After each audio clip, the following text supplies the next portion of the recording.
what I want it to be. So that's kind of Yeah. my spiel. And and you're outside the box. I was like, oh, doing a podcast, does that make sense? And I was like, hell yeah, this is me living into that outreach.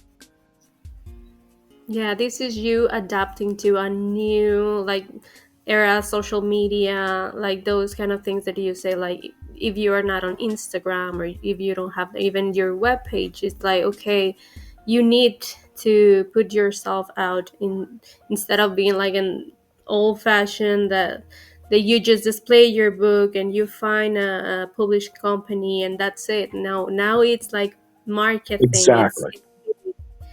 But thank you for accepting this, for being here. Like Thank you for I having me. I know I talked nonstop. You didn't really ask me any questions. I'm no, sorry. it's okay because this is your space. This is for you. Like one of my questions, it's always like, what do you face any challenge to the process of writing? And this is something that probably no one speaks of. Like all of these words that is like sometimes confusing. That it's a lot.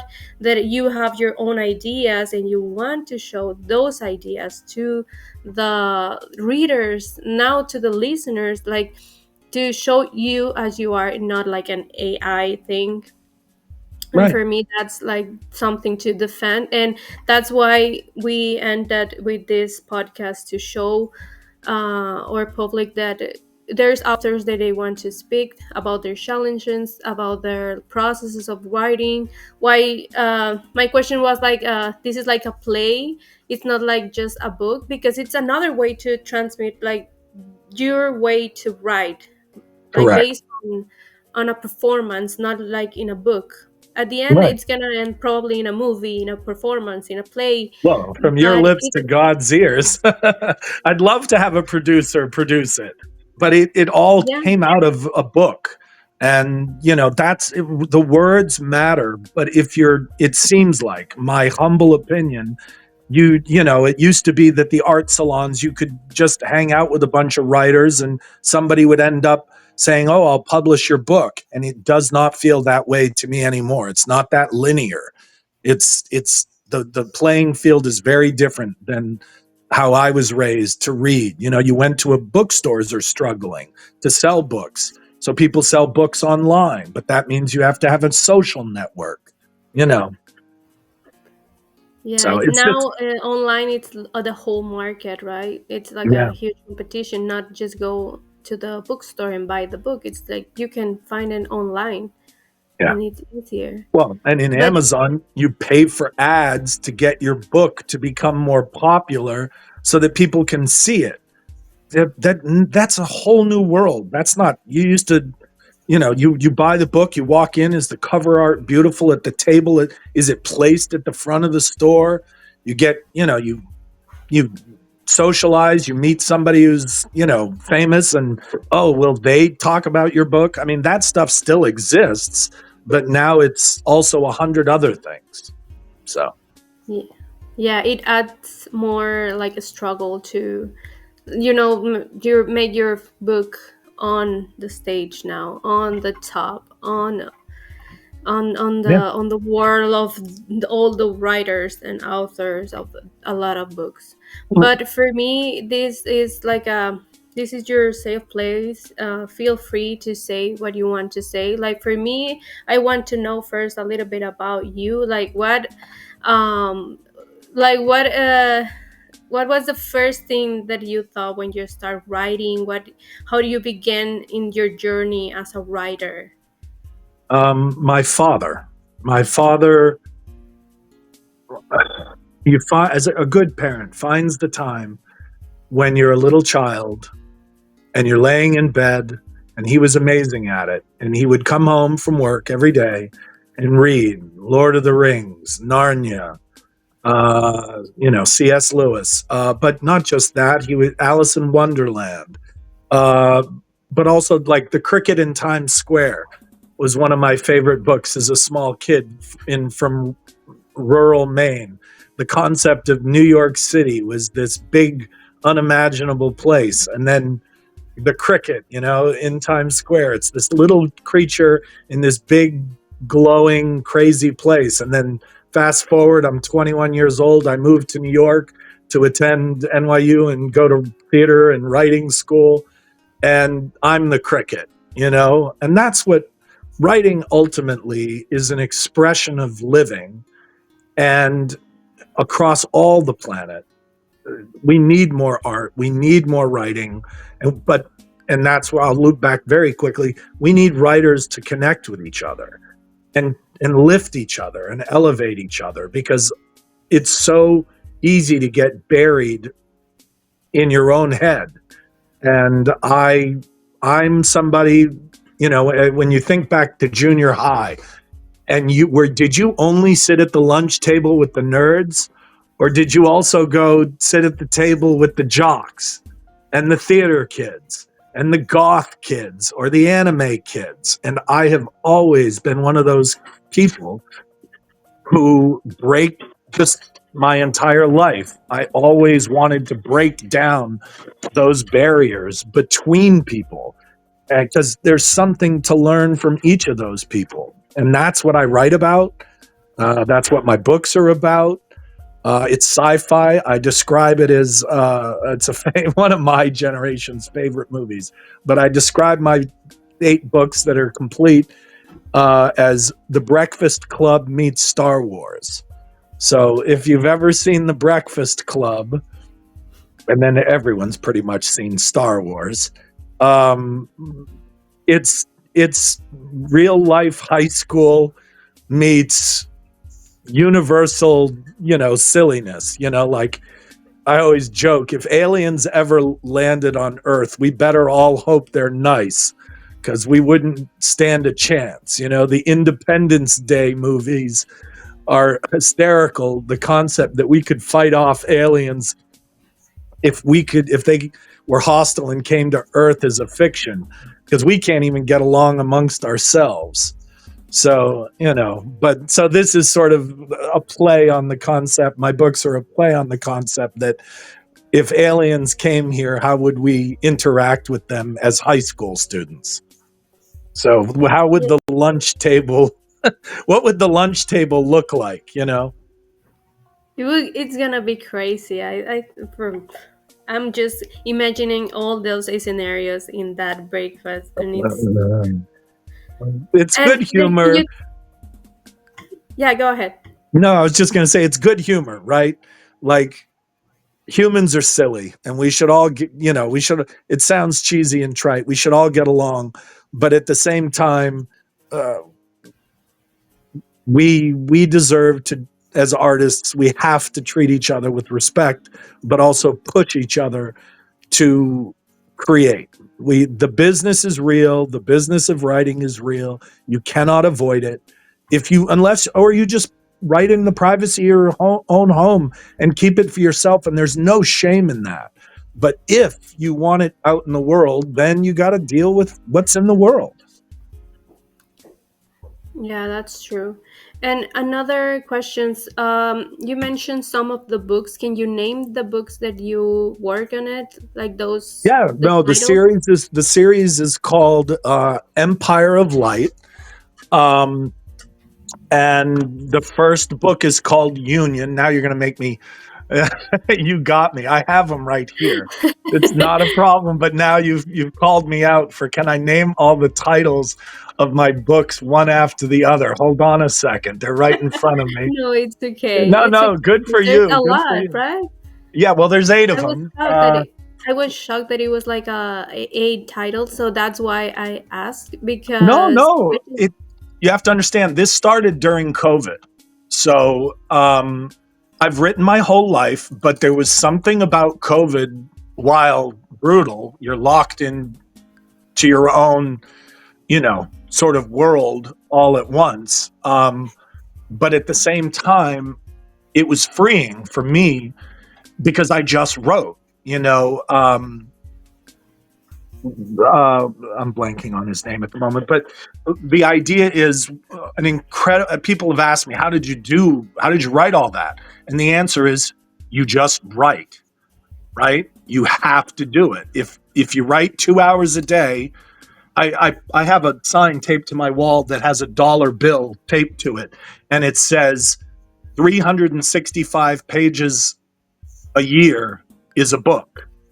And all you have to do is write one page a day, and in 1 year, you'll have a book. So you have to write. It's not easy, but once maybe I grew, I'm old enough that I couldn't do it in my 20s. I was too distracted by life, right? But then as I got older and then COVID hit, it changed me. And I just wrote every day 10, 15 pages, and then I would edit. Editing stinks. But, I did it. So, and I mean, I'm still doing it. That's the truth. I mean, I'm not done because I have to get it out there in a perfect format, or if not perfect, in a format that I can live with, that I can publish and be confident and comfortable with. Because that's what matters. I don't care if I sell 1,000,000 books and make a ton of money. I just want to know that the product I will stand up within the next year makes me happy. Because nothing is perfect.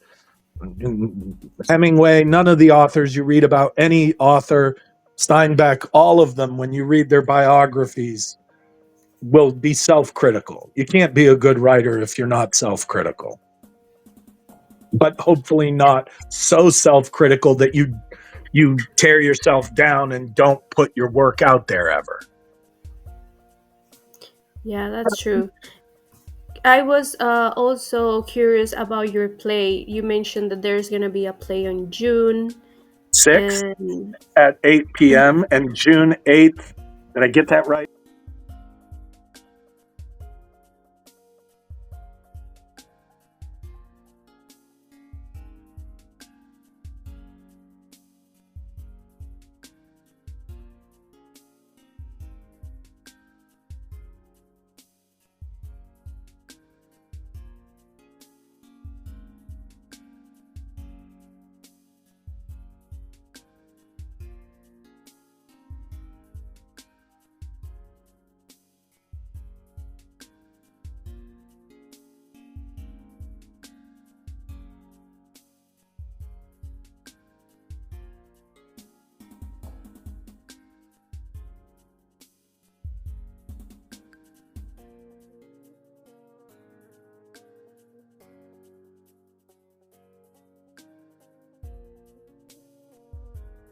Author who's written 5 books, self-published. And so that's why I started this conversation with community. That community of artists matters to how much you create and how you and what you create. It really does. and like how it's like writing a play different from other form of storytelling. Do you enjoy to write like a play? It's different. Yeah, I mean, I love all forms of writing. Maybe that's something different for me than somebody else. I I've never had a problem writing in different. I mean, you have to think about it differently. The editing probably is very different. Editing, I mean, when I stole my first act and converted it to a play, and then you hand it to the actors, and there's all these things that are filling in the spaces of what he did, what she did. You have to eliminate that because you can't tell him. You got to let the actor have the space. In a book, when you write it, you're like describing the world that these characters live in. But in a play, they're on stage and the actors have to live it. So when I printed it the first time and handed it to the 2 actors, they kind of looked at me like I had 2 heads. And then I had to go, no, just cross out all these descriptions, His, like in a book you would say the character blushes, right? But on a stage, you don't want to tell the actor he has to blush. He has to blush if he feels like blushing because the other actor made him feel that way. The first act of the play is about young love, high school love. And it's also the first act of the first chapters of my book. So I stole from the book and converted it to a play. But so some of the differences is between playwriting and book writing are just context, right? in a play, you don't care that the trees are green, right? In a book, you might say the trees are green because it's spring and young love in the spring. So that's one difference. But in any case, but it's been fun to just think about it differently. And it's also about, I don't want to curse, but it's also about in art, there are moments where one of my best acting teachers ever said, sometimes you just have to say F it and go do it. And I think that is applicable both for writing and for acting, because my books could have just been sat in my computer for the next 10 years, but now I'm putting my money where my mouth is, So here I pulled up my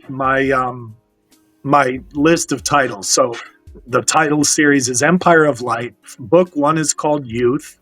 Book 2 and book 3, it's book 2, is Union. Book 3 is Hierarchy. Book 4 is Reality. Book 5 is Battlefront. That's when the aliens and the humans are finally fighting. Because, of course, I'm a boy. So you got to eventually, get to the battle scene, the lightsabers. There's no lightsabers. That's owned by George Lucas. But, all honor and privilege to George Lucas and Tolkien and the Lord of the Rings. They all deserve my imagination from when I was a child. And what it's like seeing your words come to life through actors, directors. What is it? What do you make? So much fun. That's what I mean. It inspires you. It makes you go. I met a talented young woman who I couldn't even cast in my play because she didn't meet with the other actor, meaning they weren't going to work together in the way that I needed them to. But now I want to write a movie script. I'm working on a little movie script where she would be amazing in, sort of a gothic horror movie thing. And it's all because I was casting a play that I met her, and her talent was just luminous. She was so fierce and just fun. And so I wrote her, do you write? Well, not really. I'm like, do you really not write? And she wrote me back, well, actually, she's an 18-year-old young woman. She goes, well, I write a little. And I'm like, all right, we're talking now. I wanted to see what you wrote. And so part of this for me as an older man with children of my own is that I think if you're older and successful, and that's one of the other frustrating things in the arts community, if you've made it, who are you mentoring? I haven't made it in the arts community, but I'm very successful in my regular job. And so, and as a parent and as an older person, I'm not old, but I think it's my responsibility to help people believe in themselves. And if you're, it's not just talent. Talent is 40% of it. 60% of it is hard work. And that's where I have the upper hand at this point in my life, because I've learned over 50 years what the hard work that goes into the success in anything is.